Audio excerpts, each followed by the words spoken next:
Mirzakarim Norbekovning tentakning tajribasi. O'zini tentak deb atagan bir odamning hayoti birdan o'zgaradi.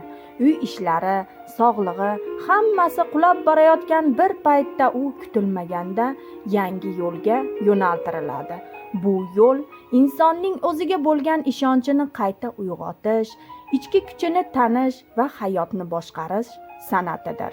Mirzakarim Norbekov qahramoni boshidan o'tkazgan sinovlar orqali bir haqiqatni ko'rsatadi. Agar o'zingni o'zgartirsang, taqdiring ham o'zgaradi. Bu asar oddiy psixologik qo'llanma emas. Bu kulgi, achchiq haqiqatlar, hayratli kashfiyotlar va insonning o'z ustida ishlash haqida ilhom bag'ishlaydigan safar. Tentakning tajribasi.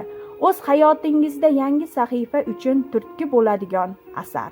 Qorong'u hayot yo'lida adashgan odam. Sog'lig'i izdan chiqqan, ishi yurishmaydigan, kayfiyati kecha-yu kunduz o'zgarib turadigan biri.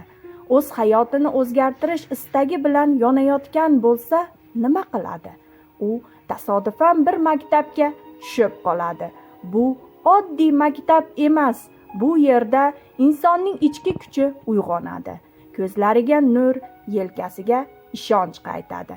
Mirzakarim Norbekovning tentakning tajribasi kulgili, jo'shqin, ammo chuqur ma'nolarga to'la ruhiy sayohat. Bu o'zini tentak deb tan olgan odamning o'zini qayta yaratish yo'li. U o'zining ojizligini kulgi bilan yengadi. U o'zining qo'rquvlariga qarshi tabassum bilan boradi va shunda biladi, insonning eng katta dushmani o'zi, eng katta kuchi esa ham o'zi.